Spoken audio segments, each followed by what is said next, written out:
अशी बातमी येते मुंबई गोवा महामार्गावरील वाहतूक मागील काही तासांपासून ठप्प आहे। हातखंबा गावातील पुलावर एलपीजी गॅस वाहतूक करणारा टँकर पलटल्यामुळे गॅस गळतीला सुरुवात झालेली आहे। त्यामुळे सुरक्षेच्या कारणास्तव गावातील नागरिकांना सुरक्षित स्थळी हलवण्यात आलंय, तर वाहतूक सध्या अन्य मार्गाने वळवण्याचे प्रयत्न सुरू आहेत। रिकामा कंटेनर आणि रेस्क्यू व्हेइकल हे घटनास्थळी दाखल झालेलं आहे। मुंबई गोवा महामार्गावरील वाहतूक सध्या अन्य मार्गाने वळवण्यात आलेली आहे, त्यामुळे गॅस गळती थांबवण्यात प्रशासनाला आता यश येत आहे। काल रात्री 11:30 दरम्यान मुंबई गोवा महामार्गावर हातकंब्यानजीक गॅस वाहतूक करणारा टँकर जो आहे तो पलटी झाला होता आणि त्यामुळे मोठ्या प्रमाणात गॅस गळती सुरू झाली होती। रात्रीच प्रशासन या ठिकाणी पोहोचलं होतं आणि या ठिकाणच्या नागरिकांना सुरक्षित स्थळी हलवण्यात देखील प्रशासनाला रात्री यश आलं होतं। मात्र सध्या मुंबई गोवा महामार्गावरची वाहतूक जी आहे पूर्णपणे ठप्प आहे। आपण जर पाहिलं तर या ठिकाणी मी आपल्याला दृश्य दाखवू शकतो। या ठिकाणी जो कंटेनर आहे तो रात्री या ठिकाणी पलटी झाला होता। हातकंब्या गावानजीक हा कंटेनर जो आहे तो पलटी झाल्याचं इथं आपल्याला पाहायला मिळतं आहे। एकंदरीत पाहिलं तर यामध्ये एलपी गॅस वाहतूक चालू होते आणि हा कंटेनर जो आहे तो एका अवघड वळणावर जो आहे तो ब्रिजच्या खाली गेलेला आणि या ठिकाणी याच्यामधली मोठ्या प्रमाणात गॅस गळती जी आहे ती होत होती। मात्र आता सध्या या ठिकाणी रेस्क्यू टीम असेल, रेस्क्यू व्हेकल असेल किंवा रिकामा कंटेनर असेल तो या ठिकाणी पोहोचलेला आणि हा जो पलटी झालेला कंटेनर आहे याच्यातला गॅस जो आहे तो शिफ्टिंग करण्याचं काम इथे युद्धपातळीवर सुरू आहे। जरी असं असलं तरी देखील मुंबई गोवा महामार्ग जो आहे तो आता सध्या ठप्प आहे। ते जी यंत्रणा आहे, प्रशासन आहे, त्यांच्याकडून सांगण्यात येतं की 2 तासात हा महामार्ग वाहतुकीसाठी खुला होईल। मात्र अजूनही जोपर्यंत हा गॅस शिफ्टिंग होत नाही तोपर्यंत इथली वाहतूक जी आहे ती सुरळीत होणार नाही। ही वाहतूक नक्की केव्हा सुरू होईल हे मात्र प्रश्नचिन्हच आहे। सचिन सावंत, न्यूज 18 लोकमत, रत्नागिरी। अजित, सूत्रांकडून काय माहिती समोर येते किंवा आता बराच वेळ झाला अजित पवार आणि कोकाटे यांच्यामध्ये चर्चा सुरू आहे, काय माहिती समोर येते? अमित, आपण जर पाहिलं तर हा 6वा मजला आहे। उपमुख्यमंत्री अजित पवार यांचा हे दालन आहे आणि या दालनाच्या बाहेर जी गर्दी आहे, गर्दी पाहून लक्षात येईल की इथलं वातावरण किती तापलेलं आहे।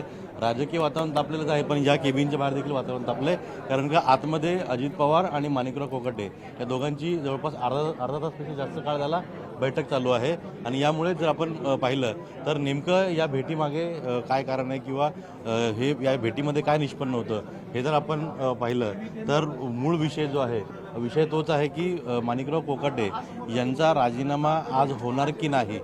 कारण का ज्या पद्धतीनं माणिकराव कोकाटे यांच्यावरती सुरुवातीला आरोप झाले आणि त्यानंतर विधानभवनामध्ये रमी खेळण्याचा जो प्रकार झाला, या सगळ्या म्हणजे विरोधकांनी जे त्यांना टार्गेट केलेलं आहे आणि त्याच पद्धतीनं वारंवार जे आहे ते माणिकराव कोकाटे यांच्या बाबतीमध्ये अनेक काही घटना घडत आहेत, ते स्वतः काही वक्तव्य करतात। या सगळ्या पार्श्वभूमीवरती कालच म्हणजे दोन दिवसांपूर्वीच अजित पवार यांनी पुण्यामध्ये आपली भूमिका स्पष्ट केली होती। त्यांनी स्पष्टपणे म्हटलं होतं की जे काय निर्णय तो मंगळवारी घेतला जाईल किंवा त्या बाबतीमध्ये निर्णय जो आहे तो मुख्यमंत्री घेतील आणि त्या दृष्टीने माणिकराव कोकाटे ही अजित पवारांची केबिन आहे। आपण जर पाहिलं तर फक्त त्या या केबिनमध्ये जर पाहिलं तर साधारणपणे अर्धा तासपेक्षा जास्त काळ चर्चा झाली। प्रणालीने सांगितलं तसं नाशिकची काही लोक आहेत ती इथं आली होती, त्यांनी अजित पवारांची भेट घेतली आणि आत्ता जी माहिती मिळते त्यानुसार अजित पवारांच्या अँटी चेंबरमध्ये नाशिकचे 2 पदाधिकारी माणिकराव कोकाटे आणि त्याच पद्धतीने अजित पवार या चौघांमध्ये बैठक सुरू आहे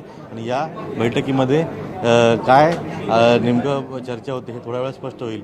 पण कॅबिनेटला सुरुवात होईल आणि आजच्या कॅबिनेटमध्ये माणिकराव कोकाटे हे कॅबिनेट मंत्री म्हणून बसतील अशी देखील पूर्णपणे माहिती मिळालेली आहे।